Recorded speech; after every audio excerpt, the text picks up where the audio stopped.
మేము అడుగుతున్నాం అదే.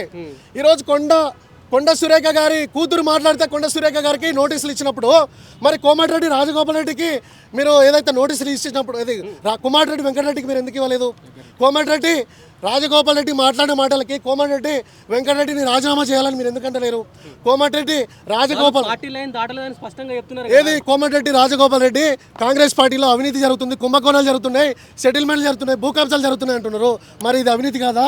పార్టీ మీద మీరు ఎంత మాట్లాడే బీసీని నాది ఎత్తుకునే మీరే, పీసీసీ కూడా బీసీనే. ఆయనే చెప్పాడు పార్టీలో ఏం దాటలేదని. ఎవరు మాట్లాడుండొచ్చు కానీ పార్టీలో ఏం దాటి మాట్లాడారు అంటే ఇప్పుడు కాంగ్రెస్ పార్టీ అనేది కుంభకోణాలు చేస్తుంది అనేది పార్టీలో ఏం దాటకపోవడమా?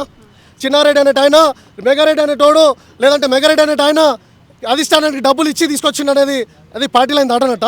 అనిరుద్ధ్ రెడ్డి తెలంగాణలో భూ కబ్జాలు జరుగుతున్నాయి, సెటిల్మెంట్లు జరుగుతున్నాయి, రేవంత్ రెడ్డి అనేటోడు ఎవడైతే అనుకూలంగా ఉంటాడో వాడికి మాత్రమే పనిచేస్తారంటే ఈరోజు బీసీలను అణచివేసే కుట్ర చేస్తున్నారు. మేము స్పష్టంగా ఏం చెప్తున్నాం అంటే అసలు కాంగ్రెస్ పార్టీ అధిష్టానం అనేది, న్యాయం అనేది, చట్టం అనేది అందరికి ఒకేలా ఉండాలి కదా. కేవలం కొండ సురేఖ గారి కుటుంబానికి ఒకలా, చిన్నారెడ్డికి మెగారెడ్డికి ఒకలా, జగ్గారెడ్డికి రాజగోపాల్ రెడ్డికి ఒకలా ఎందుకు ఉంటుంది? ఈరోజు కాంగ్రెస్ పార్టీలో ఈరోజు స్పెషల్గా ఎల్లో మీడియా చాలా స్పష్టంగా పని కట్టుకొని పనిచేస్తుంది.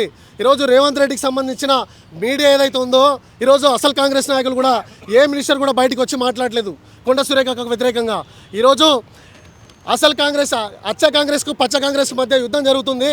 ఈరోజు పచ్చ కాంగ్రెస్ టీమే ఈరోజు కొండ సురేఖ మీద పని కట్టుకొని ఈరోజు చాలా స్పెషల్గా సోషల్ మీడియాలో వ్యతిరేకంగా ఆవిడ మీద ప్రచారం చేసే ప్రయత్నం చేస్తున్నారు. ఈరోజు మేము 2-3 విషయాలు అయితే మేము అడుగుతున్నాం. ఈరోజు తెలంగాణలో అనేక రకాలైన సమస్యలు ఉన్నాయి. నిరుద్యోగ సమస్యలు ఉన్నాయి, రైతుల సమస్యలు ఉన్నాయి, వైద్యం విద్య సమస్యలు ఉన్నాయి, లేదంటే బీసీ డిక్లరేషన్ ఉంది, ఎస్సీ డిక్లరేషన్, ఎస్టీ డిక్లరేషన్, లేదంటే యూత్ డిక్లరేషన్ ఉంది. ఇన్ని సమస్యల మీద మీరు మాట్లాడకుండా కేవలం కొండ సురేఖ చుట్టూ ఎందుకు రాజకీయం తిప్పుతున్నారు? ఇప్పుడు ఒక అభిప్రాయం, ఇప్పుడు నేను అదే అంటున్నా, ఇప్పుడు అదే ఎమ్మెల్యే అదే ముఖ్యమంత్రిని మాట్లాడినప్పుడు మీరు ఎందుకు మాట్లాడలేదు? అంటే బీసీలకు ఒక న్యాయము, రెడ్లకు ఒక న్యాయం వర్తిస్తుందా? న్యాయం ఎవరికైనా న్యాయమే ఉండాలి కదా. రెండోది, ఈరోజు కొండ సురేఖ గారి కూతురు మాట్లాడే మాటలకి కొండ సురేఖ గారికి ఎట్లా బాధ్యత వహిస్తారు? వీటికి సంబంధం ఏంది?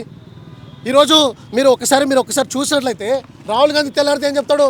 ఇగో ఈ రాజ్యాంగం పట్టుకొని తిరుగుతాడు. రాజ్యాంగంలో ఏం చెప్తాడు? ఎవరి జనాభా ఎంతో వారి వాటా అంత అంటున్నారు. ఈరోజు కాంగ్రెస్ ప్రభుత్వం చెప్పిన లెక్కల ప్రకారం ఈరోజు వాళ్ళు చేసిన సర్వేలోనే 56% ఈరోజు బీసీ జనాభా ఉంటే ఈరోజు కాంగ్రెస్ పార్టీలో ఏం జరుగుతుంది?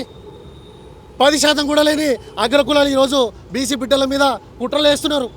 ఎమ్మెల్యేలుగా రానివ్వడం లేదు.